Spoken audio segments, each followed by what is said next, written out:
Il y a quelque chose d'anormal dans le ciel. Pas dans le sens où une étoile aurait disparu ou qu'une comète traverserait le firmament en silence, non. Ce qui est anormal, c'est ce que nous ne voyons pas, ce que nous ne pourrons jamais voir. Et pourtant, nous savons que c'est là. Des structures si colossales, si absurdes dans leur dimension, qu'elles défient les modèles mêmes que nous avons construits pour décrire l'univers. Des vides si profonds qu'aucune lumière ne les traverse depuis des milliards d'années. Des forces qui agissent depuis des distances impossibles, tirant des galaxies entières comme des feuilles mortes dans un courant invisible. Quelque chose dans le cosmos ne fonctionne pas selon les règles que nous croyons connaître. Et cette nuit, nous allons aller voir de plus près. Si cette exploration du cosmos vous passionne autant qu'elle nous passionne, n'hésitez pas à laisser un like et à vous abonner. Ça compte vraiment beaucoup pour nous et ça nous permet de continuer à créer ce genre de contenu. Commençons par une vérité simple mais vertigineuse. La lumière que vous voyez dans le ciel nocturne a quitté son étoile bien avant que votre civilisation n'existe. Certains de ces photons voyagent depuis des dizaines, des centaines, voire des milliers d'années. Et lorsque vous regardez plus loin encore, avec des instruments suffisamment puissants, vous observez des événements qui se sont produits avant même que la Terre ne se soit formée. Vous ne regardez pas le ciel, vous regardez le passé. L'univers entier est un musée dont les salles s'étendent sur des milliards d'années-lumière. Et nous, depuis notre petit caillou bleu, nous tentons d'en comprendre l'architecture en lisant les reflets de lumière morte depuis des éternités. Là où tout commence, là où notre propre histoire cosmique prend racine, se trouve le cœur de la Voie lactée. Pas un cœur au sens romantique du terme. Quelque chose de bien plus violent, de bien plus silencieux, de bien plus incompréhensible. Au centre exact de notre galaxie, enfoui derrière des nuages de gaz et de poussière si denses qu'aucun télescope optique ne peut les traverser, se dissimule un monstre d'une patience infinie. On lui a donné le nom de Sagittarius A étoile. Un trou noir supermassif dont la masse atteint 4 300 000 fois celle de notre Soleil, 4 millions de soleils compressés en un point dont le rayon ne dépasse pas 16 millions de kilomètres, soit 3 fois moins que l'orbite de Mercure. Une densité que l'esprit humain refuse d'accepter comme réelle. Pendant des décennies, son existence ne fut que théorique. On le devinait aux trajectoires d'étoiles qui semblaient orbiter autour du vide, attirées par une gravité sans source visible. Des étoiles comme S2, qui foncent à plus de 7% de la vitesse de la lumière lors de son passage au plus près du monstre, et dont la trajectoire se déforme légèrement à chaque orbite sous l'effet de la relativité générale, un phénomène que Newton n'aurait jamais pu prédire. Et puis vint le 12 mai 2022. Ce jour-là, un réseau mondial de radiotélescopes coordonnés sous le nom d'Event Horizon Telescope a capté la première image directe de Sagittarius A étoile. Non pas une photographie ordinaire, une image obtenue en synthétisant des données provenant d'observatoires répartis sur toute la surface de la Terre, du Chili à Hawaï, en passant par l'Europe et le pôle Sud, transformant notre planète entière en un instrument de détection unique. Le résultat ? Un anneau lumineux flou entourant une ombre parfaitement ronde. L'ombre d'un objet dont la physique telle que nous la connaissons cesse d'exister à la surface. Ce qui rend ce centre galactique encore plus déconcertant, c'est son animation. On pourrait imaginer qu'au cœur d'une galaxie règne une certaine solennité, une forme d'immobilité majestueuse. Il n'en est rien. Dans un rayon de 3 années-lumière autour du trou noir central, plus de 6000 étoiles ont été dénombrées. 6000 soleils entassés dans un volume qui, rapporté à l'échelle de notre voisinage stellaire, représente une densité proprement hallucinante. Certaines de ces étoiles frôlent le monstre à des vitesses relativistes, leurs orbites se précessant sous l'effet de la courbure de l'espace-temps, comme des gyroscopes fous tournant autour d'un gouffre invisible. Et à quelques 200 années-lumière de Sagittarius A étoile, les modèles gravitationnels suggèrent la présence d'un second trou noir de masse intermédiaire, environ 100 000 fois la masse du Soleil, dont l'existence reste à confirmer mais qui influencerait profondément la dynamique de la région centrale. Au-delà de ce nœud de violence gravitationnelle s'étend le nuage moléculaire central, une structure irrégulière mesurant entre 1600 et 1900 années-lumière, dont la masse totale dépasse 60 millions de masses solaires. Ce n'est pas un nuage au sens météorologique du terme, c'est un écosystème chimique d'une richesse insoupçonnée. Le froid y règne dans ses parties les plus denses, autour de moins 220 degrés Celsius, mais certaines zones atteignent des centaines de degrés sous l'effet de chocs et de rayonnements intenses. L'analyse spectrale de ce nuage révèle la présence de monoxyde de carbone, d'alcool méthylique, d'acide cyanhydrique, des molécules organiques complexes flottant dans l'espace interstellaire à des milliers d'années-lumière de toute planète. La chimie de la vie, ou du moins de sa préhistoire, semble omniprésente même dans les environnements les plus hostiles de l'univers. En s'éloignant du centre, on rencontre ensuite le bulbe galactique, cette boursouflure lumineuse et massive qui ceint le noyau d'une couronne d'étoiles serrées. Sa longueur atteint 10 000 années-lumière, et sa masse totale est de l'ordre de 10 milliards de masses solaires. Ce n'est pas une sphère parfaite. Le bulbe est allongé, formant une barre centrale d'environ 13 000 années-lumière qui sert de colonne vertébrale à l'architecture spiralée de notre galaxie. C'est à une extrémité de cette barre que se trouve l'amas Stephenson 2, qui abrite l'étoile la plus grande connue à ce jour. L'objet désigné Stephenson 2-8 possède un rayon 2150 fois supérieur à celui du Soleil. Si on le plaçait au centre de notre système solaire, sa surface engloutirait Jupiter et s'étendrait bien au-delà. Une telle créature stellaire est si instable, si proche de la limite absolue de ce qu'une étoile peut être, qu'elle ne durera probablement que quelques millions d'années, un souffle à l'échelle cosmique. La Voie lactée n'a pas toujours eu cette forme. Il y a entre 8 et 11 milliards d'années, dans ce qui ressemble rétrospectivement à une collision d'une brutalité tranquille, notre galaxie a absorbé une structure de taille comparable que les astronomes ont nommée Gaïa Encelade, en référence à la mission spatiale qui a permis sa découverte grâce à l'analyse des trajectoires de millions d'étoiles. Cette galaxie fantôme, aujourd'hui dissoute, a apporté plusieurs milliards d'étoiles supplémentaires à la Voie lactée, ainsi que d'immenses quantités de gaz interstellaires et de matière noire. On pense que c'est principalement à cette collision que notre galaxie doit son disque épais, cette composante ancienne et raréfiée qui enveloppe le disque principal et qui contient des étoiles dont l'âge dépasse les 10 milliards d'années. Les bras spiraux qui font la beauté photographique de la Voie lactée, le bras de Scutum Centaurus, le bras de Persée, le bras de Norma et le bras de Carène Sagittaire, sont des régions de haute densité stellaire où le gaz interstellaire s'accumule, déclenche des vagues de formation d'étoiles et illumine l'espace de nébuleuses colorées. Le taux de formation stellaire y est 3 à 5 fois plus élevé que dans les zones intermédiaires du disque. Ces bras ne sont pas des structures rigides qui tourneraient comme des rayons de roue. Ils sont des ondes de densité, des patterns persistants à travers lesquels les étoiles transitent au fil de leurs orbites, comme des voitures qui traversent un embouteillage sans que l'embouteillage lui-même ne se déplace. C'est dans l'un de ces bras, le bras d'Orion, une structure de moindre importance reliant le bras de Carène à celui de Persée, que notre Soleil a établi sa résidence depuis environ 4,6 milliards d'années. À 27 000 années-lumière du centre galactique, il faut environ 230 millions d'années au Soleil pour effectuer une révolution complète autour du noyau. Depuis l'apparition des premiers dinosaures, notre étoile n'a pas encore complété un seul tour complet de la galaxie. Et depuis l'apparition de l'Homo sapiens, nous n'avons parcouru qu'une infime fraction de degré de cet arc immense. Nous sommes des passagers sur un vaisseau dont nous ne pouvons même pas voir les dimensions depuis l'intérieur. En regardant vers le centre de la galaxie depuis notre position, nous nous heurtons à un obstacle, la Grande Faille. Cette trouée sombre dans le ruban de la Voie lactée n'est pas un vide. C'est au contraire un enchevêtrement de nuages de gaz et de poussière si dense qu'il masque la quasi-totalité des étoiles situées derrière lui dans le domaine optique. Sa masse totale est de l'ordre d'1 million de fois celle du Soleil. Pourtant, cette poussière n'est pas inerte. Elle émet dans le domaine radio et infrarouge, et les analyses spectrales révèlent qu'elle contient de l'ammoniac, des alcools complexes et même des acides aminés. Les briques moléculaires dont la vie est faite.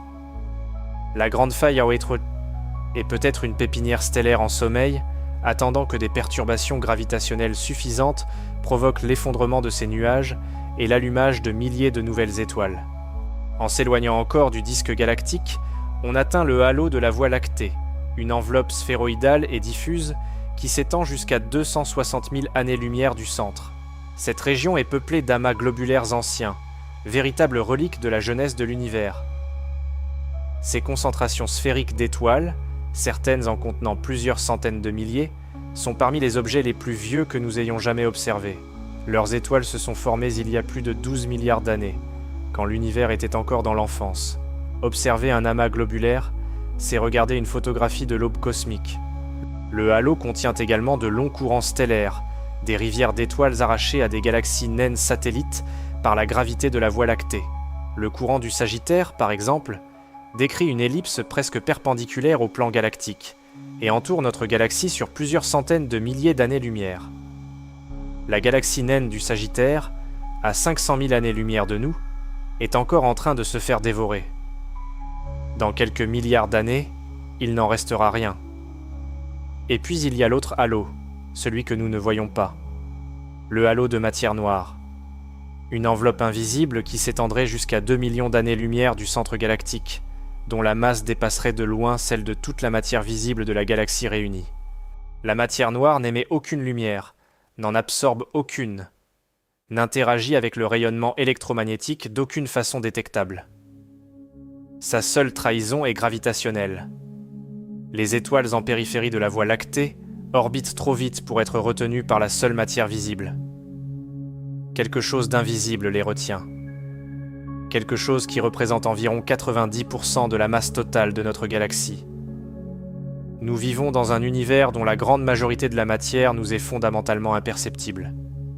Ce constat, énoncé froidement, devrait nous troubler bien davantage qu'il ne le fait. Quittons maintenant la Voie lactée. Ce moment, conceptuellement du moins, a quelque chose de vertigineux. Franchir la frontière de notre galaxie, c'est entrer dans un territoire où les distances cessent d'être compréhensibles par l'intuition. L'espace intergalactique n'est pas simplement vide, c'est le vide porté à son expression la plus radicale. Dans notre galaxie, la densité du milieu interstellaire est déjà faible, environ un atome par centimètre cube dans les zones les plus raréfiées. Dans l'espace intergalactique, cette densité tombe à moins d'un atome par décimètre cube. Vous pourriez traverser des millions d'années-lumière sans rencontrer quoi que ce soit. Pas une étoile, pas un grain de poussière, rien que du vide parsemé de photons errants et de neutrinos fantômes. Pourtant, ce vide n'est pas absolument vide. Il contient du gaz intergalactique, principalement de l'hydrogène ionisé à des températures qui peuvent atteindre plusieurs millions de degrés Kelvin dans certaines zones. Ce gaz chaud, presque invisible et difficile à détecter, joue un rôle crucial dans l'économie de l'univers. C'est lui qui alimente les galaxies en matière première pour la formation d'étoiles. Sous l'effet de la gravité galactique, ce gaz diffus est progressivement aspiré vers les galaxies à un rythme d'environ une masse solaire par an dans le cas de la Voie lactée, un débit remarquablement bien corrélé avec le taux de formation stellaire observé dans notre disque. L'espace entre les galaxies n'est donc pas un décor passif. C'est un réservoir actif, une immense réserve de gaz en circulation permanente entre les galaxies qui le consomment et les supernovas qui le restituent, enrichi en éléments lourds forgés dans les étoiles mourantes. Il existe aussi des étoiles dans cet espace. Des étoiles isolées, arrachées à leur galaxie par des interactions gravitationnelles ou des explosions de supernovas, qui dérivent seules dans l'immensité intergalactique depuis des milliards d'années. On en a dénombré plusieurs centaines au sein du groupe local, et les estimations les plus prudentes suggèrent que le nombre total d'étoiles intergalactiques dans l'univers observable pourrait se chiffrer en plusieurs trillions. Certains chercheurs pensent qu'environ la moitié de toute la lumière stellaire émise dans l'univers provient en réalité d'étoiles qui n'appartiennent à aucune galaxie. Des soleils orphelins, sans planètes pour les orbiter, sans civilisation possible pour les observer, brûlant seuls dans un vide absolu depuis des milliards d'années. Il y a quelque chose de profondément mélancolique dans cette image. La découverte du milieu intergalactique lui-même est une histoire fascinante.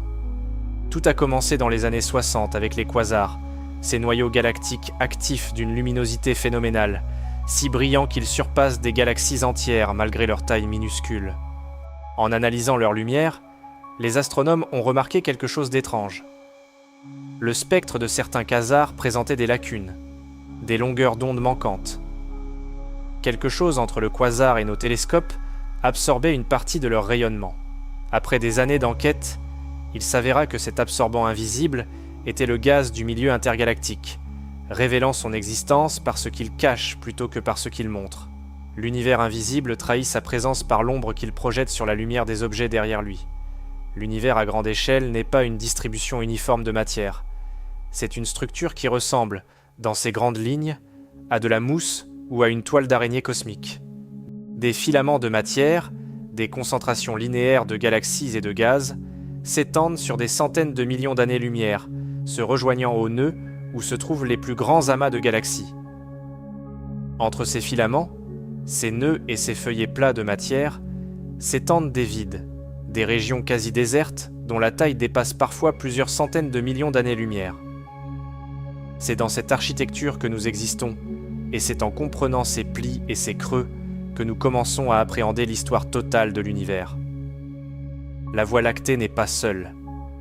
Elle est liée gravitationnellement à une cinquantaine de galaxies voisines dans ce qu'on appelle le groupe local, un essaim d'environ 10 millions d'années-lumière de diamètre dominé par 3 grands membres, la Voie lactée, la galaxie d'Andromède et la galaxie du Triangle. Les deux premières sont en train de s'approcher l'une de l'autre. Dans environ 4,5 milliards d'années, elles entreront en collision. Pas une collision au sens ordinaire, car les étoiles sont si espacées que les chocs stellaires directs seront rarissimes, mais une interpénétration gravitationnelle titanesque qui reconfigurera les deux structures en quelque chose de nouveau, probablement une galaxie elliptique géante. Nos descendants, s'il en existe encore à cette époque, verront dans le ciel un spectacle qui n'a pas de précédent dans l'histoire humaine. Le groupe local est lui-même intégré dans le superamas de la Vierge, une structure de 30 000 galaxies concentrées dans un volume d'environ 150 millions d'années-lumière de diamètre. Mais même ce superamas n'est qu'une pièce d'un puzzle encore plus grand. En 2014, une équipe d'astronomes dirigée par R. Brent Tully a révélé que la Voie lactée, le groupe local et le superamas de la Vierge ne sont que des composants d'une structure encore plus vaste appelée l'Aniakea, mot hawaïen signifiant « ciel immesurable ». L'Aniakea s'étend sur 520 millions d'années-lumière et contient plus de 100 000 galaxies. Son centre de gravité, le grand attracteur, est une région d'une densité exceptionnelle, dissimulée derrière le plan de la Voie lactée, dont la masse attire lentement mais inexorablement toutes les galaxies environnantes à des vitesses de plusieurs centaines de kilomètres par seconde. Nous nous dirigeons vers le grand attracteur sans pouvoir le voir directement. Une destination aveugle pour un voyage qui durera des milliards d'années. Au sein de ce tableau cosmique, certaines galaxies se distinguent par leur comportement exceptionnel. La galaxie M86, à 52 millions d'années-lumière de nous dans l'amas de la Vierge, fait partie des rares objets à présenter un décalage vers le bleu plutôt que vers le rouge, ce qui signifie qu'elle se rapproche de nous à une vitesse d'environ 244 km par seconde. En fonçant à travers le gaz diffus de l'amas de la Vierge, elle perd progressivement son gaz interstellaire, laissant derrière elle de longs filaments d'hydrogène ionisé comme une comète géante. Ces filaments la relient à une galaxie spirale voisine, NGC 4438, que M86 aurait percuté dans un passé lointain, infligeant des dégâts irréparables à la petite structure. Et ce n'est pas la seule victime. Plusieurs flux stellaires dans le halo de M86 sont interprétés comme les restes de galaxies naines qu'elle a absorbées, et le nombre anormalement élevé d'amas globulaires en son sein, plus de 3800, soit 25 fois plus que dans la Voie lactée, suggère que ces amas sont les vestiges compactés de dizaines, peut-être de centaines de galaxies englouties au cours des milliards d'années passées. M86 est une dévoreuse de mondes. Encore plus spectaculaire est le cas de la galaxie ESO 137-001, située à 227 millions d'années-lumière de la Terre. Cette galaxie spirale fonce vers le centre de son amas, à près de 2000 km par seconde. La pression du gaz chaud de l'amas est si intense qu'elle arrache littéralement le gaz interstellaire de la galaxie, créant deux queues colossales qui s'étendent sur plus de 260 000 années-lumière derrière elle. Mais ces queues ne sont pas inactives. Le gaz qu'elles contiennent continue à former des étoiles, même en dehors de la galaxie, donnant naissance à de nouvelles générations stellaires dans l'espace intergalactique. Vu de côté, ESO 137-00 ressemble à une méduse géante glissant dans les profondeurs d'un océan cosmique. La beauté de cette image contraste cruellement avec la réalité. Chaque seconde qui passe, cette galaxie perd un peu plus de la matière qui lui permettrait de former de nouvelles étoiles. Elle est condamnée à l'extinction lente, dépossédée de son avenir par la violence de son environnement. À l'opposé de ce déclin se trouve une galaxie dont le nom seul exprime l'excès, Baby Boom. Dans cette structure distante de 12,2 milliards d'années-lumière, ce qui signifie que nous l'observons telle qu'elle était seulement 1,5 milliard d'années après le Big Bang, les étoiles naissent à un rythme vertigineux. Environ 4000 étoiles y voient le jour chaque année. 4000. Dans notre Voie lactée, ce taux est d'environ 10 étoiles par an. Baby Boom produit 400 fois plus d'étoiles que notre galaxie, soit une nouvelle étoile toutes les 2 heures en moyenne. Ce que nous observons là, c'est l'univers primitif en pleine effervescence créatrice, une époque où les galaxies construisaient leur population stellaire à une vitesse que nous ne comprenons pas encore pleinement. Aucun modèle actuel de formation stellaire n'explique complètement un tel taux. Baby Boom est un mystère productif, une fabrique cosmique dont nous ignorons le mécanisme. La galaxie du Sombrero, quant à elle, est une énigme d'un autre ordre. À 30 millions d'années-lumière de nous, elle présente une morphologie unique. Un immense anneau de poussière froide et d'hydrogène neutre l'encercle comme un chapeau à large bord, d'où son surnom. C'est dans cet anneau que naissent la plupart de ces jeunes étoiles. Mais à l'intérieur, les observations du télescope spatial Spitzer révèlent une structure typique des galaxies elliptiques. Une population d'étoiles anciennes, jaunes et rouges, formant une sphère dense. Comment une galaxie peut-elle être simultanément spirale et elliptique ? La réponse la plus vraisemblable est qu'il s'agit du résultat d'une fusion ancienne, où 2 galaxies distinctes ont fusionné leur population sans que leurs structures respectives ne s'effacent complètement. Les étoiles de la spirale et celles de l'ellipsoïde coexistent aujourd'hui dans un équilibre improbable, comme 2 systèmes politiques différents fonctionnant dans le même état. Et au centre du Sombrero, un trou noir d'une masse de plus d'1 milliard de masses solaires rayonne dans les domaines X et TH, l'un des trous noirs les plus massifs que nous connaissions. M64, la galaxie de l'œil noir, est peut-être la plus étrange de toutes. Visible depuis la Terre avec un modeste télescope amateur, elle présente une bande sombre de poussière cosmique qui masque partiellement son noyau brillant, d'où son surnom. Mais ce qui la rend véritablement extraordinaire n'est pas visible à l'œil nu. Son disque interne, avec son bulbe central, tourne dans le sens inverse du disque externe. Pas légèrement, complètement à l'envers. 2 composantes de la même galaxie tournant en sens opposé, séparées par une zone de turbulence où les gaz entrent en collision et génèrent des éclairs de formation stellaire. L'explication la plus convaincante est une fusion ancienne avec une galaxie de sens de rotation opposé.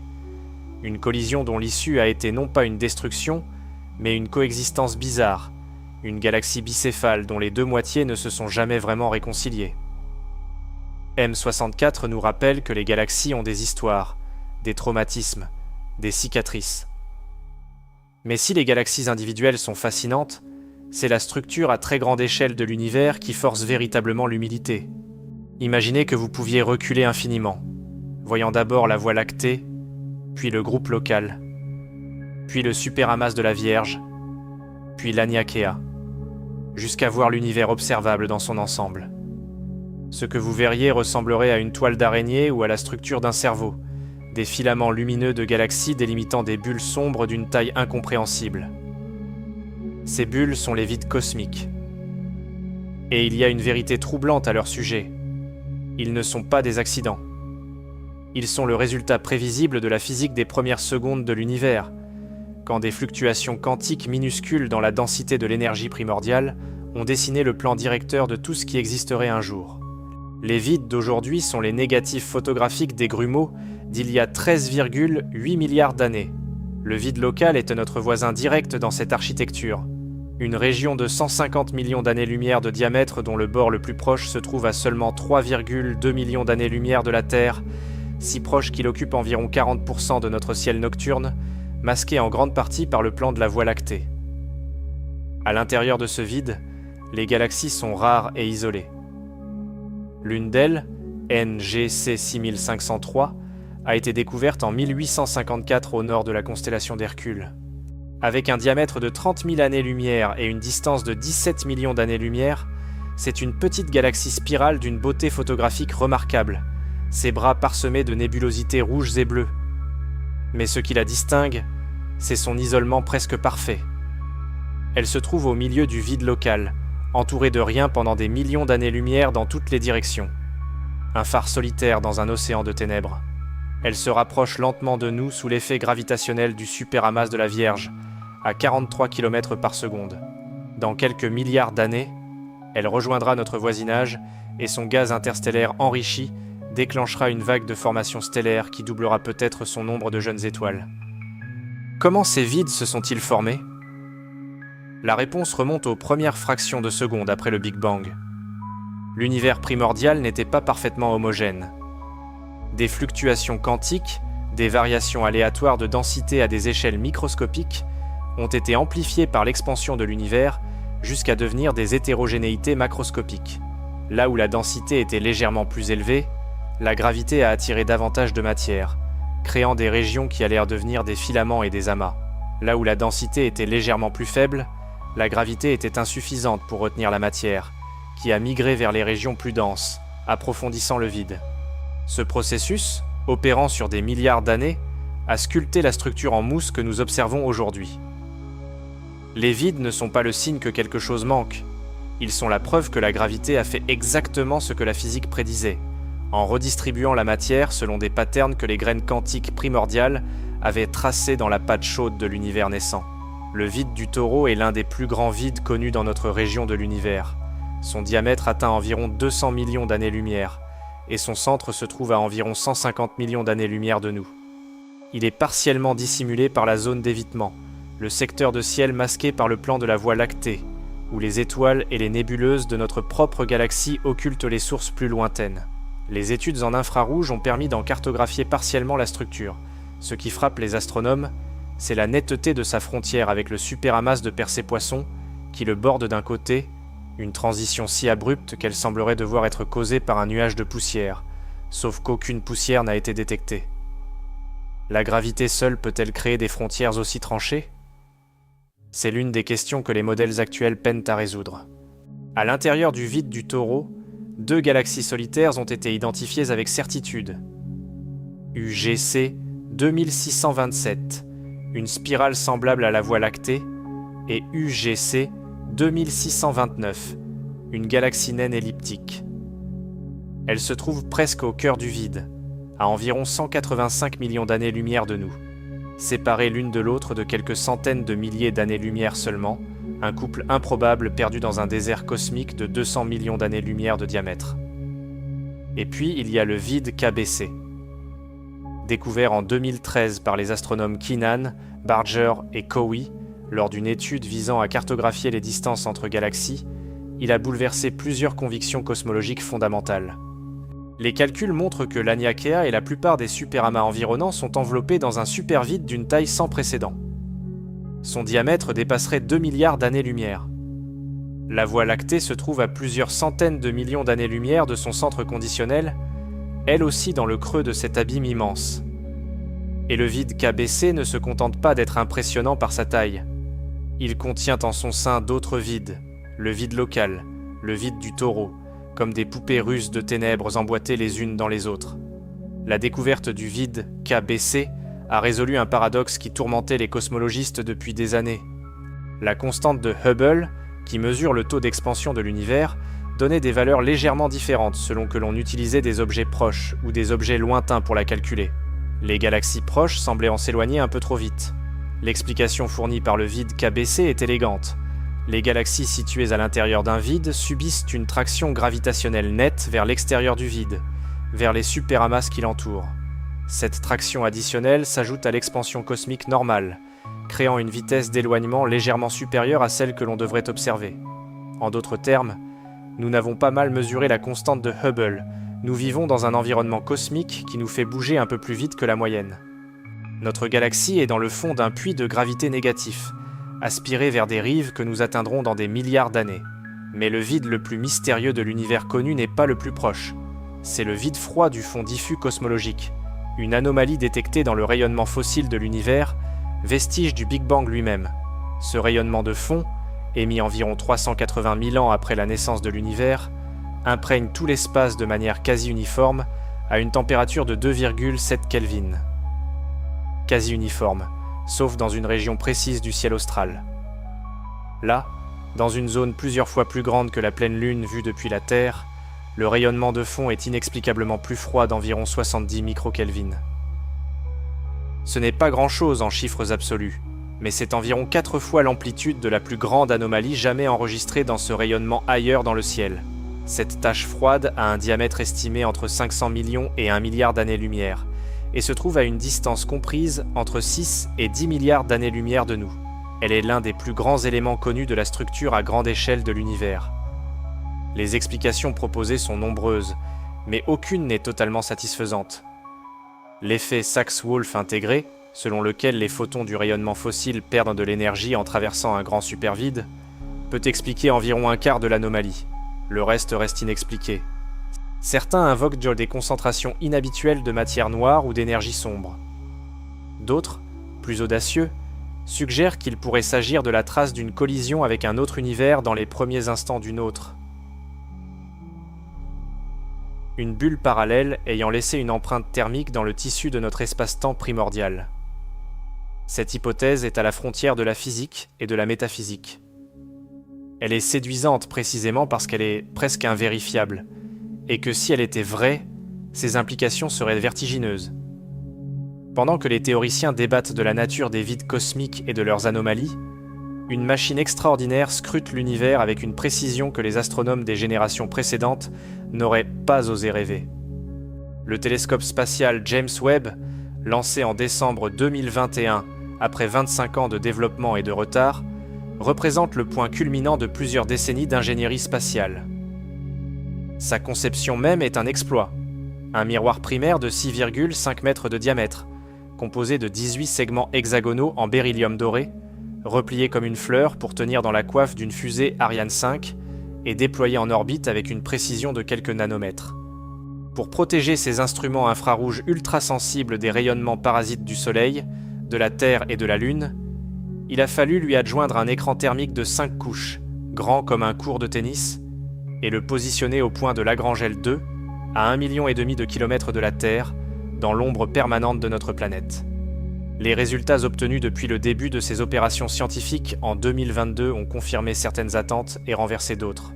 L'une des premières surprises a concerné l'exoplanète WASP-96b, un Jupiter chaud en orbite à seulement 0,045 unités astronomiques de son étoile, complétant une révolution en 3 jours et demi. Des études antérieures avaient suggéré une atmosphère étonnamment claire et sans nuages, basée sur des signatures spectrales du sodium particulièrement distinctes. James Webb a révélé une réalité très différente. L'atmosphère de WASP-96b contient d'abondantes vapeurs d'eau qui se condensent dans les couches supérieures, formant des brumes épaisses ou des nuages réfléchissants. Cette découverte soulève une question fondamentale. Si nos modèles d'atmosphère planétaire se trompaient à ce point pour un objet aussi lumineux et bien étudié, combien d'autres erreurs se cachent dans nos représentations des milliers d'exoplanètes cataloguées ? WASP-96b nous a appris quelque chose d'essentiel. Non pas ce qu'est cette planète, mais à quel point notre compréhension des planètes géantes gazeuses était incomplète. Autre découverte remarquable, un système triple de naines brunes à 69 années-lumière de nous. Les naines brunes sont des objets hybrides, trop massifs pour être des planètes, pas assez pour initier une réaction thermonucléaire stable dans leur cœur. Elles brillent d'une lueur faible, résidu de la chaleur accumulée lors de leur formation. James Webb, qui observe l'univers principalement en infrarouge, est particulièrement adapté à leur détection. Les deux composantes principales du système, de masse comparable, orbitent l'une autour de l'autre à environ 2 unités astronomiques de distance, avec une température de surface d'environ 2600 Kelvin. La troisième, plus légère et plus froide, environ 1240 Kelvin, orbite à 100 unités astronomiques du centre du système. Ce qui a stupéfié les astronomes, c'est la composition de son atmosphère. En plus des composants habituels des naines brunes froides, méthane, eau, dioxyde de carbone, elle contient des particules de composés silicatés, dont du quartz sous forme de fins cristaux flottant en suspension dans des couches nuageuses, à des températures de plusieurs centaines de degrés. L'existence de tels nuages de silicate avait été théorisée, mais jamais observée directement avant James Webb. C'est un type de météorologie que nous n'avons sur aucun objet de notre système solaire, des nuages de roches fondues dans un ciel de feu. La nébuleuse de la Carène a été l'un des premiers grands champs d'observation du télescope, et les images obtenues ont littéralement remodelé notre compréhension de la formation stellaire dans les environnements extrêmes. Cette pépinière d'étoiles géantes, à 8500 années-lumière de la Terre, d'une masse de 900 000 soleils, abrite des milliers d'étoiles de toutes les générations. Des plus vieilles, brûlant calmes depuis des milliards d'années, jusqu'aux toutes jeunes, encore emmaillotées dans leur cocon de gaz et de poussière. Deux des objets les plus lumineux de la Voie lactée s'y trouvent, Eta Carinae et WR25, dont la luminosité atteint plusieurs millions de fois celle du Soleil. James Webb a permis de détecter dans la nébuleuse de la Carène des milliers d'étoiles précédemment inconnues, cachées dans les nuages de poussière que les télescopes optiques ne pouvaient traverser. Et parmi elles, des centaines de proto-étoiles à divers stades d'évolution. Des graines stellaires en train de s'effondrer, de s'échauffer, d'allumer peu à peu le feu thermonucléaire qui les transformera en soleil à part entière. Certaines phases de ce processus, prédites par la théorie mais jamais directement observées, durent quelques heures ou quelques jours. James Webb offre pour la première fois la possibilité de les capturer en temps réel. Nous sommes peut-être à quelques années seulement de voir une nouvelle étoile s'allumer, en direct, à des milliers d'années-lumière de chez nous. La capacité de James Webb à observer les objets les plus lointains de l'univers observable tient à un phénomène prévu par la relativité générale d'Einstein, mais dont la réalité continue d'étonner. La lentille gravitationnelle. Lorsqu'un objet massif, un amas de galaxies, par exemple, se trouve entre nous et une source lumineuse lointaine, sa gravité courbe les rayons lumineux émis par cette source, agissant comme une lentille qui amplifie et dévie la lumière. Si l'alignement est suffisamment précis, l'image de l'objet lointain peut être agrandie de façon spectaculaire, permettant d'observer des objets qui seraient autrement invisibles. L'amas de galaxies SMACS 0723, situé à environ 4,6 milliards d'années-lumière, a joué ce rôle pour l'une des premières observations scientifiques de James Webb. Derrière l'amas, la lumière d'une galaxie vieille de 13 milliards d'années a été captée après avoir été amplifiée par la gravité de l'amas, non pas une fois, mais 3 fois, par 3 effets de lentilles distinctes. L'amplification totale a été d'environ 20 fois. Sans ce concours de circonstances gravitationnelles, la galaxie aurait été indétectable. Grâce à lui, nous voyons des étoiles qui brillaient quand l'univers avait moins de 800 millions d'années. Ces observations aux confins du temps nous confrontent à une vérité inconfortable. Plus nous regardons loin, plus nous regardons tôt. Et ce que nous voyons dans les premières centaines de millions d'années après le Big Bang ne correspond pas toujours à ce que nos modèles prédisent. Des galaxies massives et structurées apparaissent trop tôt dans l'histoire cosmique. Des amas d'étoiles complexes semblent s'être formés avant que les théories de formation stellaire ne le permettent. Pas de façon cataclysmique, les modèles actuels ne s'effondrent pas, mais les ajustements seront significatifs. James Webb n'est pas en train de réfuter la cosmologie du Big Bang. Il l'affine, la corrige, la nuance. Et dans ces nuances se cachent peut-être des découvertes qui changeront notre compréhension de la nature fondamentale de l'univers. Revenons un instant au système solaire pour mesurer les distances à une autre échelle. Notre Soleil est entouré de 8 planètes dont la plus éloignée, Neptune, orbite à environ 30 unités astronomiques, ce qui représente une distance-lumière de 4 heures environ. Mais le système solaire ne s'arrête pas à Neptune. Au-delà s'étendent d'abord la ceinture de Kuiper, puis le disque diffus, puis une région encore plus lointaine dont la géographie reste floue. L'objet le plus éloigné connu à ce jour, surnommé Farfarout, se trouve à 132 unités astronomiques du Soleil, soit environ 18 heures-lumière. Et pourtant, même Farfarout n'est qu'à la périphérie intérieure du nuage d'Oort hypothétique, cette enveloppe sphérique de comètes et de petits corps glacés dont la frontière extérieure pourrait s'étendre jusqu'à 100 000 unités astronomiques, soit presque une année-lumière. La sphère d'influence gravitationnelle du Soleil est immense. Mais elle se termine quelque part. Et au-delà commence l'espace interstellaire véritable. Dans ce voisinage immédiat, à moins de 20 années-lumière de nous, se trouvent une cinquantaine d'étoiles de toutes sortes. Des naines rouges froides, des géantes jaunes lumineuses comme Sirius et Procyon, des naines brunes presque invisibles. Certaines de ces étoiles ont leur propre système planétaire. Gliese 832c, à 16,1 années-lumière de la Terre, est parmi les exoplanètes les plus similaires à la Terre connues dans ce rayon. Sa température de surface moyenne est d'environ -20 degrés Celsius et elle orbite autour de son étoile en seulement 36 jours terrestres. Mais la notion de similaire à la Terre est trompeuse. Une température moyenne ne dit rien des extrêmes, ni de la composition atmosphérique, ni du flux de rayonnement reçu, ni des variations saisonnières. Gliese 832c pourrait être un désert gelé ou un enfer brûlant. Nous ne savons pas encore. Et à la vitesse des sondes spatiales actuelles, environ 17 km par seconde, il faudrait 300 000 ans pour atteindre ces environs. Le voisinage stellaire est à portée de regard, mais hors de portée de voyage pour l'humanité actuelle. La question de la zone habitable galactique ajoute une dimension supplémentaire à cette réflexion. Ce n'est pas seulement l'environnement d'une étoile individuelle qui détermine si une planète peut abriter la vie, c'est aussi la position de cette étoile dans sa galaxie. Trop proche du centre galactique, et les radiations intenses, les éruptions de supernovae fréquentes et les perturbations gravitationnelles rendent la vie improbable. Trop loin en périphérie, et la rareté des éléments lourds, carbone, azote, oxygène, fer, nécessaires à la chimie de la vie, pose un problème fondamental.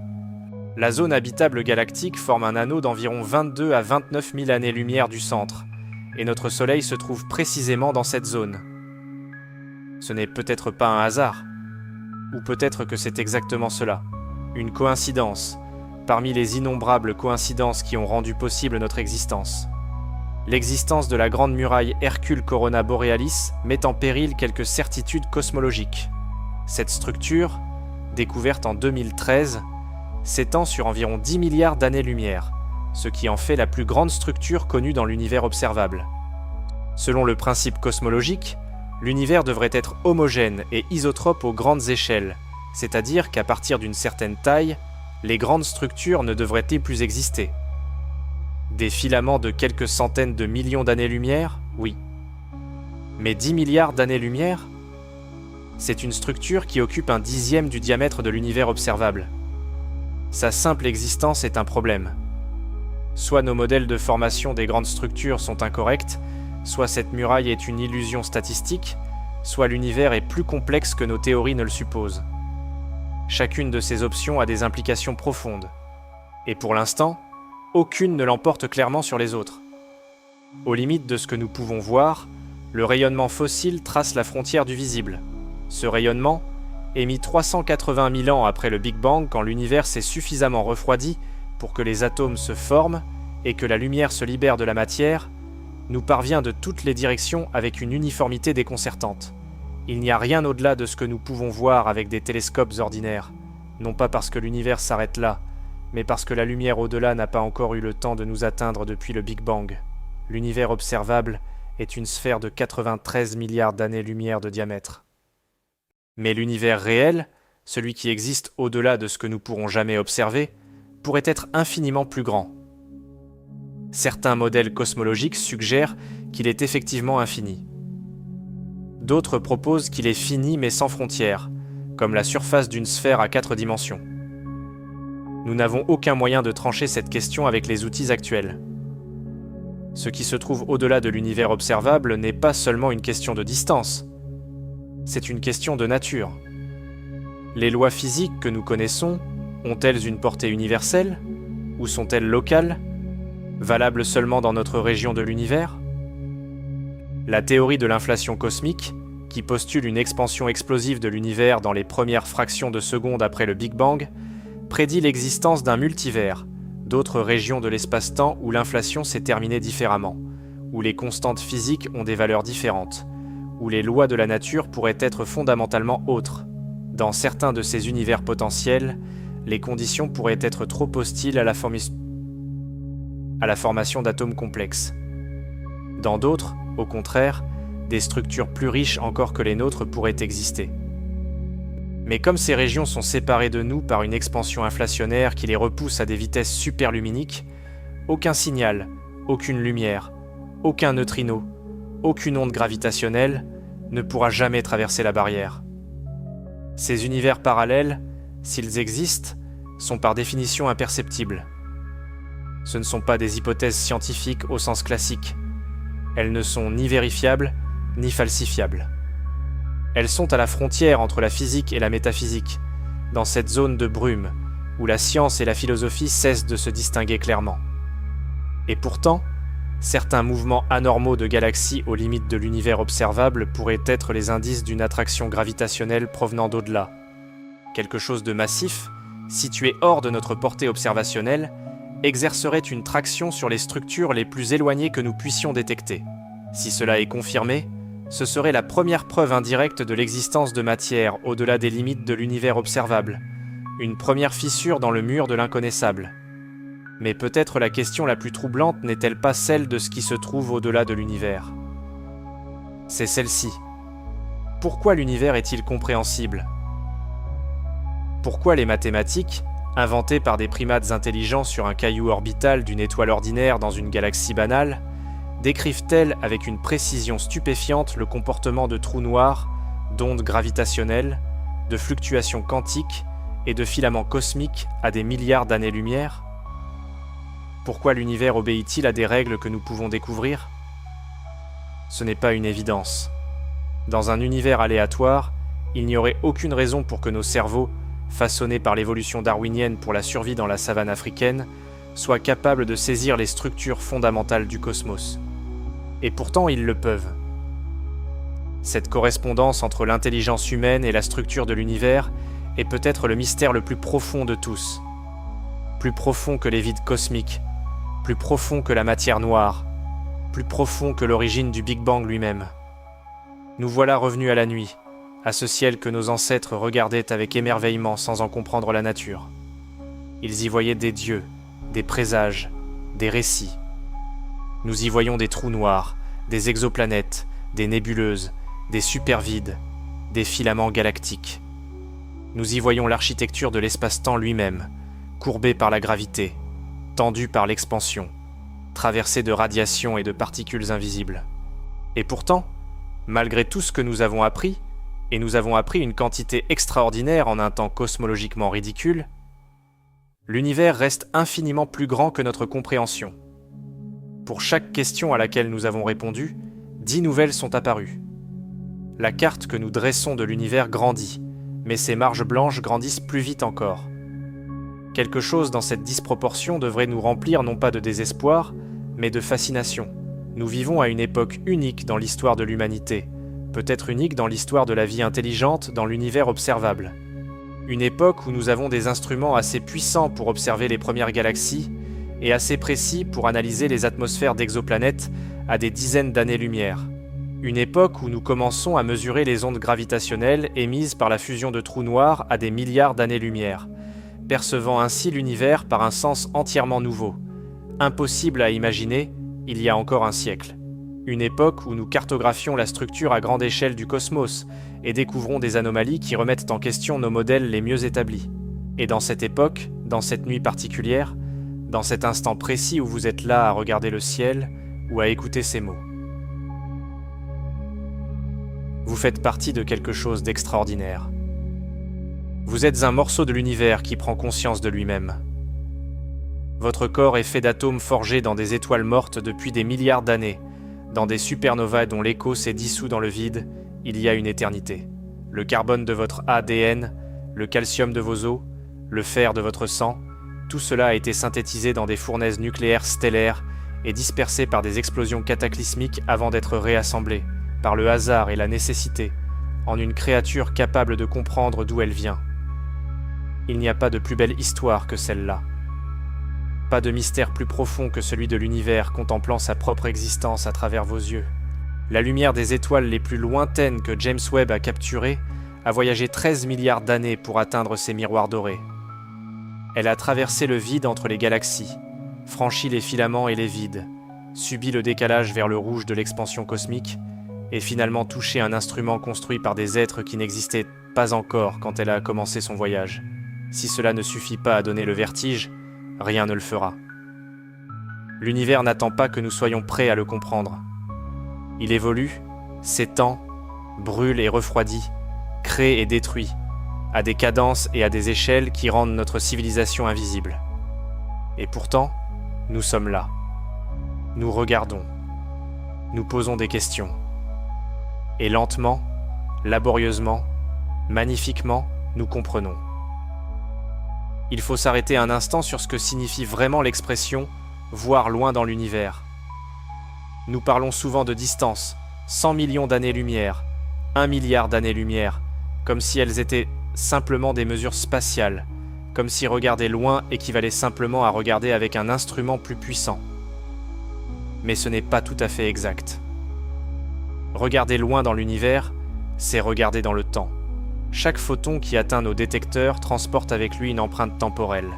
La lumière de la galaxie d'Andromède que vous percevez à l'œil nu ce soir a quitté cette galaxie il y a 2,5 millions d'années, avant que le genre Homo n'apparaisse sur Terre. La lumière que James Webb capte des galaxies les plus lointaines a été émise quand l'univers avait moins de 500 millions d'années, quand aucune étoile de deuxième génération n'existait encore, quand les premières structures complexes se formaient à peine dans un cosmos encore jeune et chaud. Nous sommes des archéologues du temps, et l'espace est notre fouille. Cette archéologie du cosmos révèle quelque chose d'extraordinaire.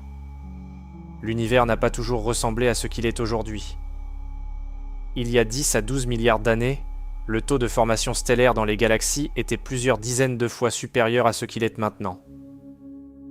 L'univers était alors dans son âge d'or stellaire, une époque de fièvre créatrice, où des milliards d'étoiles naissaient chaque année dans chaque grande galaxie, où les quasars brillaient d'un éclat phénoménal, où les fusions de galaxies étaient bien plus fréquentes qu'aujourd'hui. Depuis, cette activité s'est progressivement apaisée. Les galaxies ont consommé une grande partie de leur gaz disponible. Les quasars se sont éteints, le taux de formation stellaire a chuté d'un facteur 30 ou 40. L'univers d'aujourd'hui est un univers plus calme, plus âgé, dans lequel les structures ont atteint une certaine maturité. Et les projections sur l'avenir cosmologique sont encore plus sobres. Dans environ 5 milliards d'années, notre Soleil atteindra la fin de sa vie de séquence principale. Il se dilatera en une géante rouge, engloutissant probablement Mercure, Vénus, et peut-être la Terre elle-même, avant de perdre ses couches externes dans un souffle de vent stellaire et de laisser derrière lui un cœur dense et brillant, une naine blanche, qui refroidira lentement pendant des milliards d'années supplémentaires. Ce destin n'a rien d'exceptionnel. La grande majorité des étoiles de l'univers suivront des trajectoires similaires, selon des chronologies dépendant de leur masse. Les étoiles les plus massives, brûlant leurs réserves en quelques millions d'années seulement, terminent leur vie en supernovae cataclysmiques, laissant derrière elles des étoiles à neutrons ou des trous noirs. Les étoiles de faible masse, les naines rouges, brûlent si lentement que certaines existeront encore des dizaines ou des centaines de milliards d'années après la mort de notre Soleil. Certaines de ces naines rouges ont une espérance de vie de plusieurs trillions d'années, des durées si longues qu'elles défient l'imagination humaine encore plus que les distances intergalactiques. À une échelle de temps encore plus grande, l'univers lui-même va changer de nature. Si l'expansion accélérée de l'espace, alimentée par ce que nous appelons énergie sombre, se poursuit selon les modèles actuels, les galaxies aujourd'hui visibles vont progressivement sortir de notre univers observable. Dans plusieurs dizaines de milliards d'années, la plupart des galaxies situées au-delà du groupe local auront été emportées au-delà de la limite de causalité, le point où leur vitesse de récession dépasse celle de la lumière, rendant tout contact impossible. Le ciel nocturne d'une hypothétique civilisation lointaine ne montrerait plus que les galaxies du groupe local, toutes les autres ayant disparu dans l'horizon cosmologique. Puis les étoiles mourront progressivement. Puis les naines blanches refroidiront. Puis les trous noirs, après des durées d'une absurdité cosmique, se dissoudront par rayonnement de Hawking en des nuages de particules élémentaires de plus en plus diffus. L'univers pourrait finir, si tant est que finir est un sens, dans un état de froid absolu et d'entropie maximale, un vide encore plus profond que celui qui règne aujourd'hui dans les supervides, peuplé uniquement de photons, de neutrinos et de particules élémentaires trop espacées pour jamais interagir. C'est ce que les physiciens appellent la mort thermique, non pas un bang mais un murmure, une extinction progressive et silencieuse. Ces perspectives sont vertigineuses, mais elles sont aussi libératrices dans leur façon de situer notre existence dans le temps. Nous vivons à un moment cosmologiquement privilégié, pas au sens anthropocentrique du terme, mais dans le sens où les conditions sont encore réunies pour que des êtres conscients existent et observent l'univers. Les étoiles brillent encore. Les galaxies sont encore accessibles à l'observation. La lumière fossile du Big Bang est encore détectable. La fenêtre cosmologique qui nous permet de reconstituer l'histoire de l'univers est encore ouverte. Dans quelques dizaines de milliards d'années, elle se sera refermée. Et si l'intelligence existe encore à cette époque, elle vivra dans un univers bien plus pauvre en informations, bien moins lisible, bien moins compréhensible que le nôtre. Revenons à des échelles plus humaines, si tant est que humaine et cosmique puissent coexister dans la même phrase. Les ondes gravitationnelles, prédites par Einstein en 1916 mais détectées pour la première fois seulement en 2015 par les détecteurs LIGO, ont ouvert une nouvelle fenêtre sur l'univers. Pendant un siècle entier, nous avons observé le cosmos presque exclusivement par la lumière électromagnétique, les rayons gamma, les rayons X, l'ultraviolet, la lumière visible, l'infrarouge, les ondes radio. Chacun de ces domaines spectrales a révélé des aspects différents de la réalité cosmique. Les ondes gravitationnelles sont quelque chose de fondamentalement autre. Ce sont des distorsions de l'espace-temps lui-même, des ridules se propageant dans le tissu de la réalité à la vitesse de la lumière, comprimant et dilatant alternativement toute matière sur leur passage d'une quantité infinitésimale mais mesurable. La première détection, le 14 septembre 2015, provenait de la fusion de deux trous noirs d'environ 36 et 29 masses solaires situés à environ 1,3 milliard d'années-lumière de la Terre. En un cinquième de seconde, leur collision a libéré plus d'énergie que toutes les étoiles de l'univers observable réunies rayonnent en lumière visible en une seconde.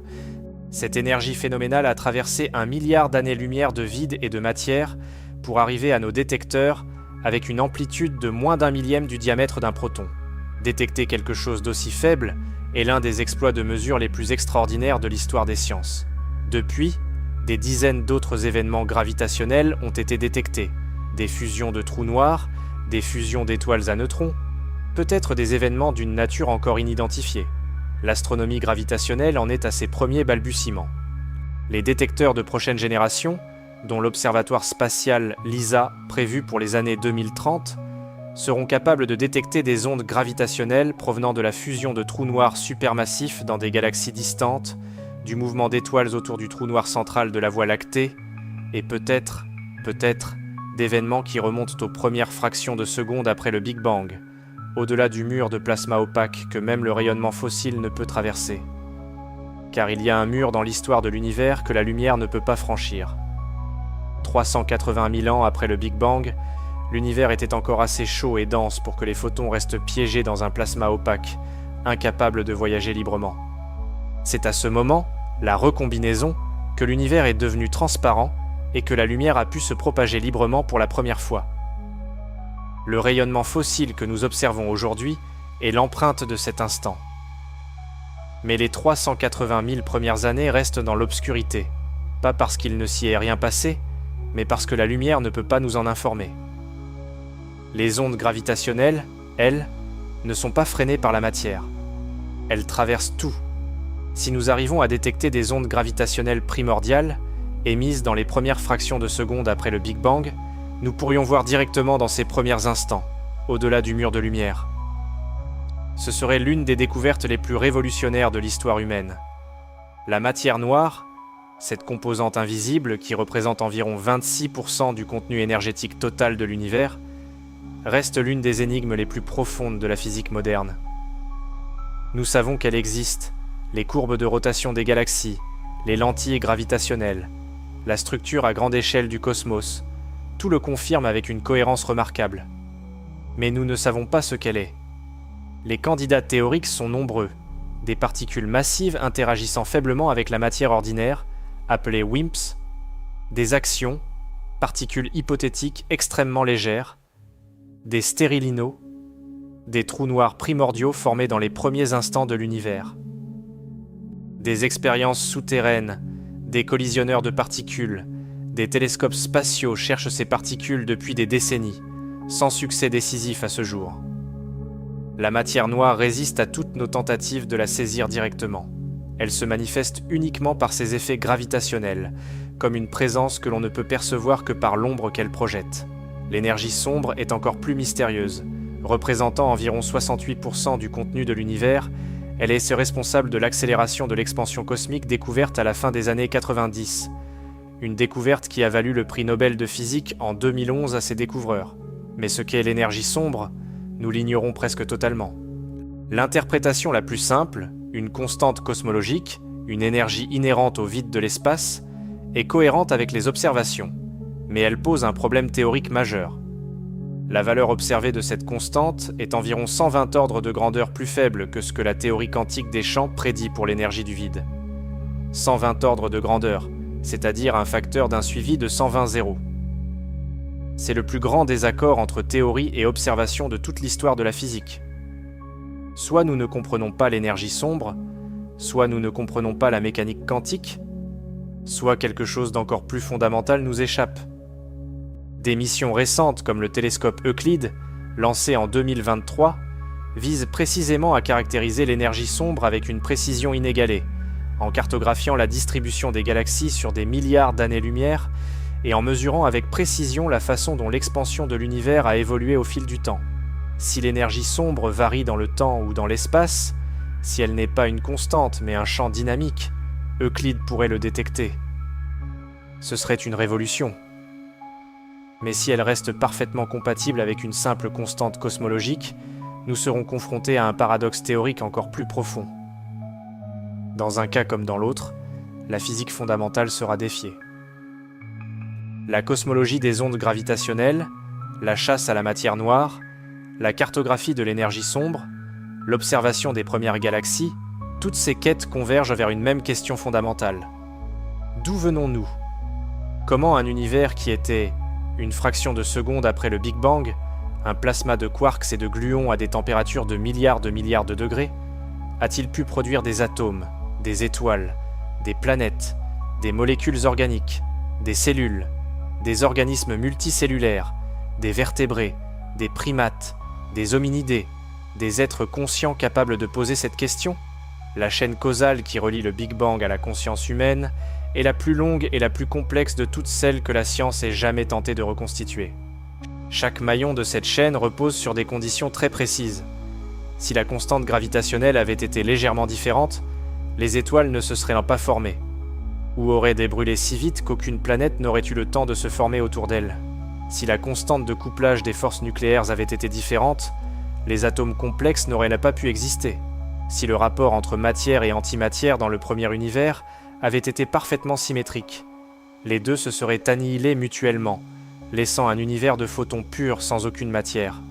Ce rapport était très légèrement asymétrique, environ 1 milliard, et un atome de matière pour 1 milliard d'atomes d'antimatière. Ce léger excédent est tout ce qui existe aujourd'hui. Toutes les étoiles, toutes les planètes, tous les êtres vivants sont le résidu d'un déséquilibre infime dans les premières fractions de seconde après le Big Bang. Nous sommes les rescapés d'une quasi-annihilation totale. Cette fine accordage des constantes physiques est au cœur de ce qu'on appelle le principe anthropique. Dans sa version la plus modeste, il affirme simplement que nous ne pouvons observer que les caractéristiques d'un univers compatible avec notre existence. Si les constantes avaient été différentes, nous ne serions pas là pour les observer, ce qui explique pourquoi nous les trouvons compatibles avec notre existence, sans que cela implique nécessairement une intention ou un dessein. Dans sa version plus forte, il suggère que l'existence de la vie consciente est en quelque sorte inévitable ou nécessaire. Et dans le cadre du multivers, il prend une autre dimension encore. Si des milliards d'univers existent avec des constantes physiques différentes, il est statistiquement inévitable que certains d'entre eux aient des constantes compatibles avec la vie complexe. Nous vivons dans l'un de ceux-là, simplement parce que c'est le seul dans lequel nous pouvions naître. Ce raisonnement est logiquement impeccable. Il est aussi profondément insatisfaisant parce qu'il ne prédit rien. Il explique tout après coup. Les neutrinos sont peut-être les entités les plus fantomatiques de l'univers. Ces particules élémentaires, produites en quantité phénoménale dans les réactions nucléaires des étoiles et dans les supernovae, interagissent si faiblement avec la matière ordinaire qu'elles la traversent comme si elle n'existait pas. Chaque seconde, environ 65 milliards de neutrinos solaires traversent chaque centimètre carré de votre corps, de jour comme de nuit, car la Terre elle-même n'est qu'un obstacle transparent pour eux. Des détecteurs souterrains géants, comme Super Kamiokande au Japon, ou Ice Cube au pôle Sud, un détecteur d'1 km3 de glace antarctique instrumenté, capte quelques dizaines de ces interactions par jour. En 2017, Ice Cube a détecté un neutrino d'une énergie phénoménale, remontant sa trajectoire jusqu'à une galaxie active à environ 4 milliards d'années-lumière, la première détection d'une source astrophysique de neutrinos de très haute énergie. L'astronomie des neutrinos, comme celle des ondes gravitationnelles, ouvre une nouvelle façon d'écouter l'univers qui ne parle pas que par la lumière. La radioastronomie, domaine qui a donné naissance à l'astronomie moderne, continue elle aussi de surprendre. C'est elle qui a permis de découvrir les pulsars, des étoiles à neutrons en rotation rapide émettant des faisceaux radio avec une régularité telle qu'à leur découverte en 1967, les astronomes ont sérieusement envisagé qu'il puisse s'agir de signaux d'une civilisation extraterrestre et les ont provisoirement appelés LGM1 pour Little Green Men. C'est elle qui a permis de cartographier la structure de la Voie lactée en traçant les émissions radio de l'hydrogène neutre. C'est elle qui a conduit à la découverte des quasars, du fond diffus cosmologique, et de nombreux phénomènes énergétiques extrêmes.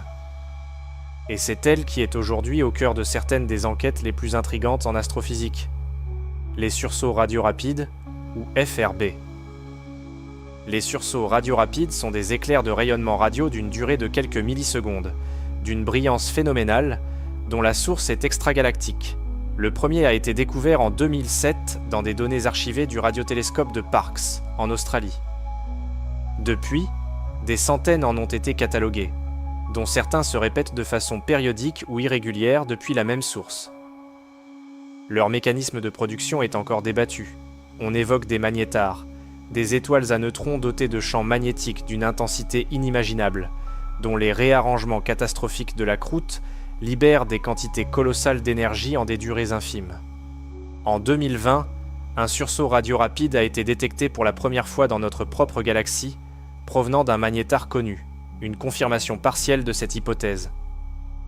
Mais certains sursauts répétitifs présentent des structures si complexes que leur explication reste ouverte.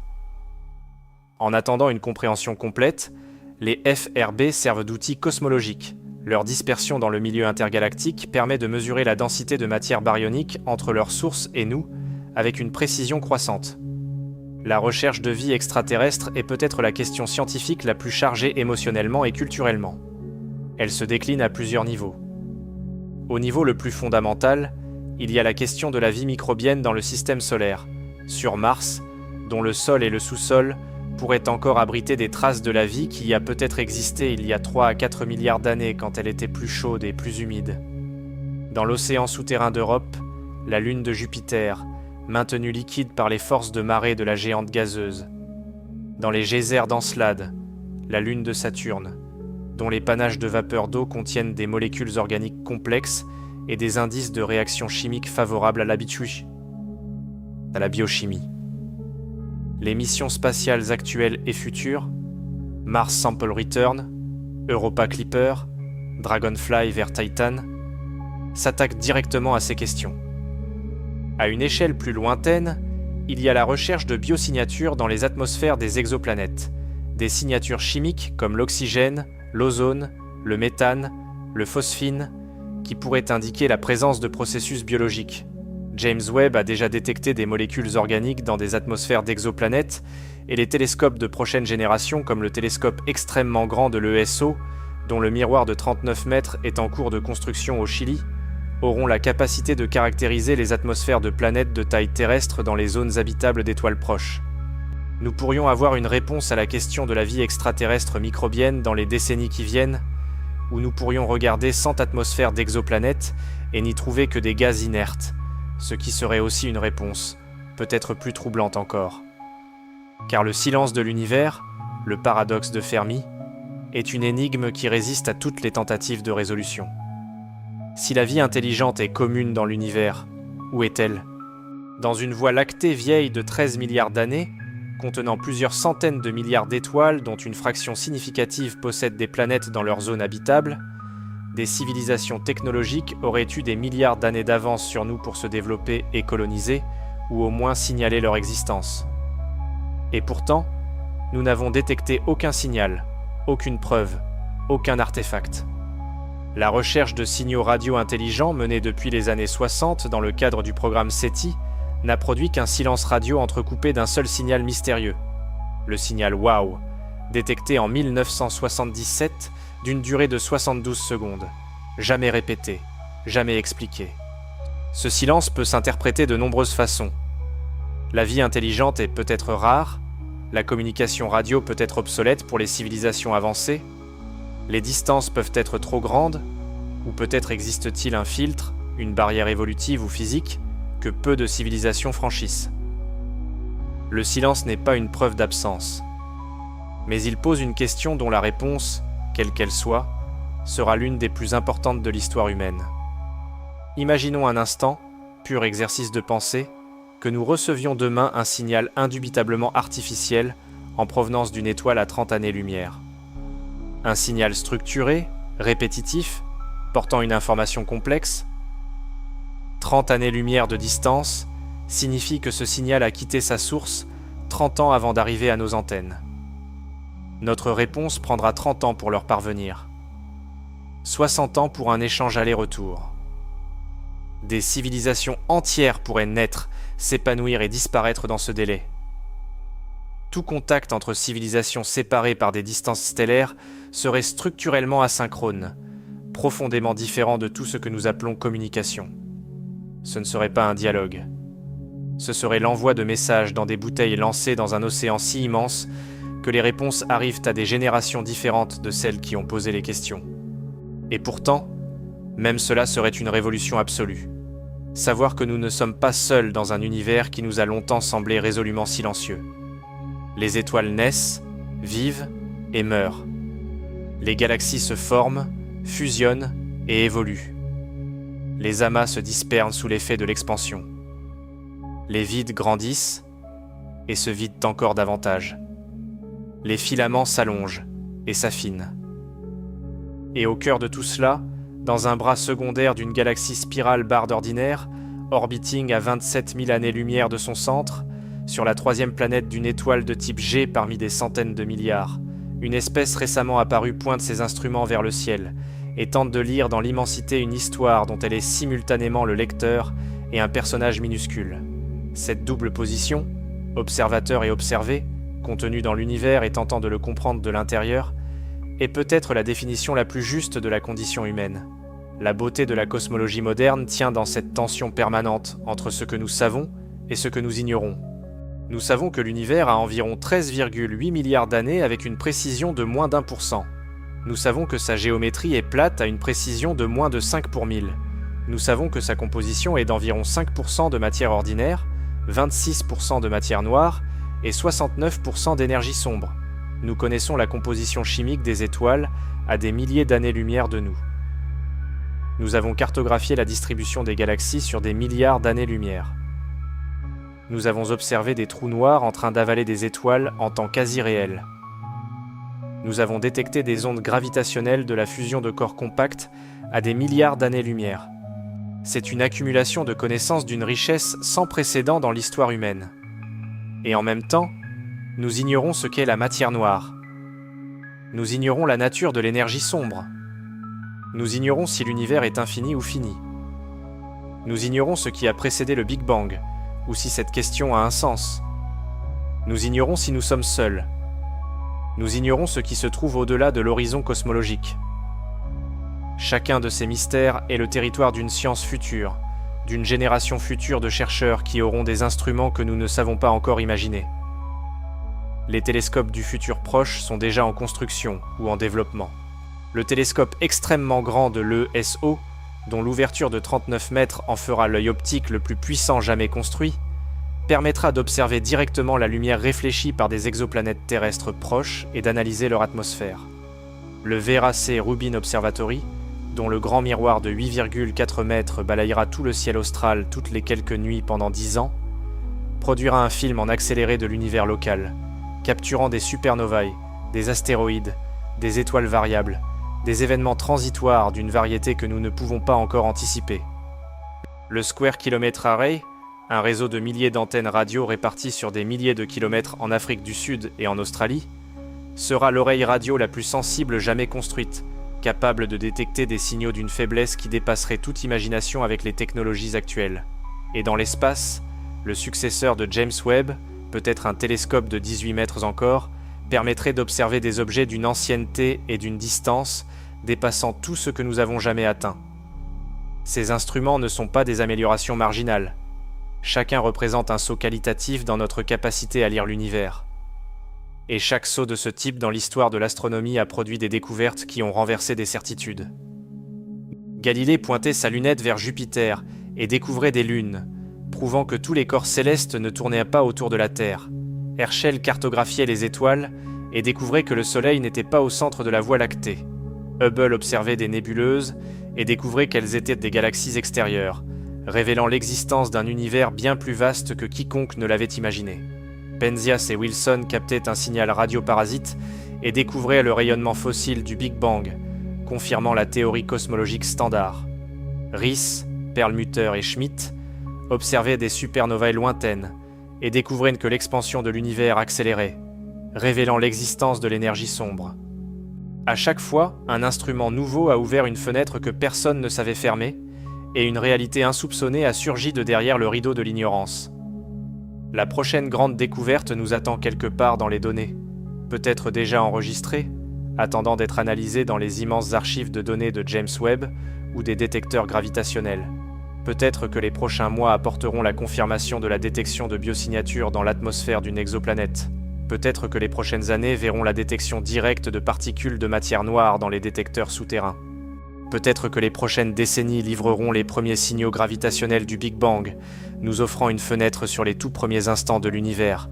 Peut-être que quelque chose d'entièrement inattendu, quelque chose que nous ne savons pas encore chercher, se cachera dans les données et forcera une révision fondamentale de la physique. L'histoire des sciences nous enseigne que ce sont souvent les découvertes accidentelles, les anomalies que personne ne cherchait, qui font progresser le plus la connaissance. Dans ce contexte d'exploration et d'incertitude perpétuelle, il est tentant de chercher un sens, une direction, une narrativité dans l'histoire cosmique. De voir dans l'évolution de l'univers, du Big Bang à la complexité croissante, jusqu'à la vie et à la conscience, une progression téléologique, un mouvement vers quelque chose. Mais la cosmologie nous rappelle à une humilité plus profonde. Il n'y a pas de direction dans l'univers. L'entropie augmente, l'expansion continue, les étoiles meurent. La complexité locale que nous représentons est un accident statistique remarquable dans un contexte global qui tend vers la simplicité croissante. Et pourtant, cet accident est là. Nous sommes là.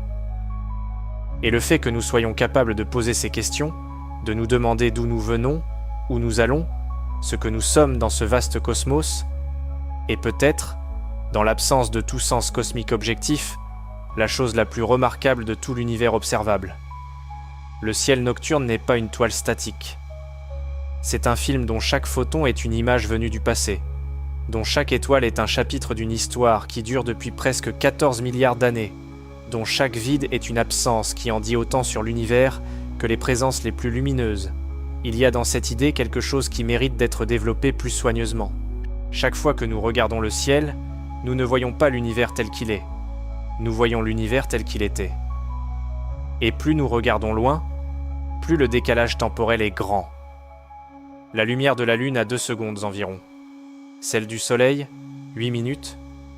Celle de l'étoile la plus proche, Proxima Centauri, un peu plus de 4 ans. Celle de l'étoile Deneb dans la constellation du Cygne, environ 2000 ans. Celle des galaxies de l'amas de la Vierge, une 50aine de millions d'années. Celle des galaxies les plus lointaines détectées par James Webb, plus de 13 milliards d'années. Lorsque vous regardez le ciel dans toutes les directions simultanément, un panorama à 360 degrés du cosmos, vous regardez simultanément des époques différentes. Certains photons qui frappent vos rétines ont voyagé depuis l'enfance de l'univers. D'autres n'ont parcouru que quelques années-lumière. Vous êtes au carrefour de millions d'histoires temporelles différentes, chacune arrivant à vous en même temps, mais ayant commencé à des moments radicalement différents de l'histoire cosmique. C'est une forme de voyage dans le temps passive, involontaire, perpétuelle. Et le fait que nous ne la ressentions pas comme telle est l'une des illusions les plus profondes que notre cerveau nous impose. L'astronomie est la science qui réconcilie l'infiniment grand et l'infiniment ancien. Elle nous force à repenser nos intuitions sur le temps, l'espace, la causalité. Elle nous montre un univers dont les règles sont à la fois universelles, les mêmes lois physiques s'appliquent dans le quasar le plus lointain que dans notre cuisine, et localement étranges, avec des régimes extrêmes que notre expérience quotidienne ne nous permet pas d'anticiper. Un trou noir n'est pas bizarre par caprice de la nature. Il est la conséquence strictement logique des équations d'Einstein appliquées à une densité suffisamment élevée. La matière noire n'est pas mystérieuse par goût du mystère. Elle est la conséquence logique de mesures qui ne collent pas avec ce que nous voyons, impliquant la présence de quelque chose que nous ne voyons pas. L'univers est rationnel. C'est notre intuition qui est insuffisante. Regarder le ciel à l'œil nu et regarder le ciel avec James Webb, c'est comme lire un texte à la bougie et le lire avec les outils de numérisation et d'analyse les plus avancés de l'histoire. Le texte est le même. Mais ce que nous en tirons est incomparablement plus riche. Et pourtant, même les outils les plus puissants que nous possédons ne nous donnent accès qu'à une infime fraction de ce qui existe. L'univers observable, cette sphère de 93 milliards d'années-lumière de diamètre, est lui-même probablement une fraction minuscule de l'univers total. Au-delà de notre horizon cosmologique, que nous ne pourrons jamais franchir quelle que soit la technologie future, l'univers continue, peut-être infiniment, peut-être en boucle sur lui-même, peut-être en se ramifiant en régions aux lois physiques différentes. Nous ne saurons jamais. Cette frontière est absolue. Elle n'est pas une limite technologique que nous dépasserons un jour avec des instruments plus puissants. C'est une limite inscrite dans la structure même de l'espace-temps. Et pourtant, même limitée à l'observable, la science cosmologique a accompli quelque chose d'extraordinaire. Elle a pris une espèce de primate vivant sur un caillou rocheux de quelques milliers de kilomètres de diamètre, gravitant autour d'une étoile ordinaire dans une galaxie banale parmi des centaines de milliards, et elle lui a donné une carte de l'univers. Une carte incomplète, imparfaite, en perpétuelle révision, mais une carte. Elle a replacé notre petite histoire dans la grande. Elle a montré que nous sommes faits des mêmes atomes que les étoiles, soumis aux mêmes lois que les trous noirs, héritiers du même Big Bang que les galaxies les plus lointaines. Il n'y a pas de nous et d'eux dans l'univers. Il n'y a que l'univers, dont nous sommes une expression particulièrement complexe et temporaire. Ce que l'astronomie nous enseigne finalement, c'est peut-être ceci. L'humilité n'est pas une abdication. Comprendre que nous sommes petits ne nous empêche pas d'être importants, importants dans notre propre histoire, importants pour ceux qui nous entourent, importants dans la mesure où nous sommes, à notre connaissance, l'une des rares manifestations de l'univers capable de le contempler et d'en chercher la compréhension. L'univers n'a pas besoin de nous pour exister. Les trous noirs ne s'inquiètent pas de notre présence. Les supervides ne savent pas que nous les cartographions. Mais nous savons que tout cela existe. Et cette connaissance, fragile, partielle, toujours en construction, est peut-être la chose la plus précieuse que la longue chaîne causale du Big Bang ait jamais produite. Dans quelques milliards d'années, le Soleil sera mort. La Terre sera engloutie ou brûlée. La Voie lactée aura fusionné avec Andromède. L'Aniakea se sera dispersée. Les galaxies les plus proches auront franchi notre horizon cosmologique et disparu à jamais de tout observatoire possible. Si quelque chose persiste, si une forme de conscience ou d'intelligence subsiste dans cet univers futur, sous quelle forme, nous ne pouvons pas l'imaginer. Elle regardera un ciel presque vide, dans lequel les étoiles des galaxies restantes seront en train de s'éteindre une à une, et dans lequel le fond diffus cosmologique, décalé vers le rouge par des milliards d'années supplémentaires d'expansion, sera devenu indétectable. Ce sera un univers plus silencieux, plus sombre, plus froid. Un univers en voie d'extinction lente. Mais ce n'est pas l'univers dans lequel nous vivons maintenant. Nous vivons dans l'univers de l'adolescence cosmique, passé la violence du Big Bang et de la grande époque de formation stellaire, mais bien avant l'extinction des dernières étoiles. Nous vivons dans l'univers de James Webb, d'Alma, de LIGO, d'Euclide. Dans l'univers des découvertes qui s'accélèrent, des instruments qui s'affinent, des questions qui se multiplient. Dans l'univers qui n'a pas encore livré ses secrets les plus profonds. Et il y a dans cette position quelque chose d'extraordinairement privilégié. Non pas parce que nous l'aurions mérité, mais parce que l'hasard et la physique nous ont placés là, maintenant, capables de voir, de comprendre, de nous émerveiller. Le cosmos est immense, il est ancien, il est en grande partie invisible, il est partiellement incompréhensible, il est fondamentalement indifférent à notre présence. Et il est, pour toutes ces raisons et malgré elles, le cadre le plus remarquable que l'imagination puisse concevoir pour l'existence consciente. Nous sommes là, dans ce cadre. Nous regardons. Et tant que nous regardons, tant que nous posons des questions, tant que nous construisons des instruments pour voir plus loin et entendre plus finement, l'univers cesse d'être muet. Il parle à travers nos équations et nos données, à travers nos images et nos spectres, à travers la lumière ancienne que nous captons et le sens que nous lui donnons. Et cette conversation entre l'univers immense et l'esprit humain minuscule est peut-être la chose la plus étrange et la plus belle qui soit jamais arrivée dans les 93 milliards d'années-lumière de l'univers observable.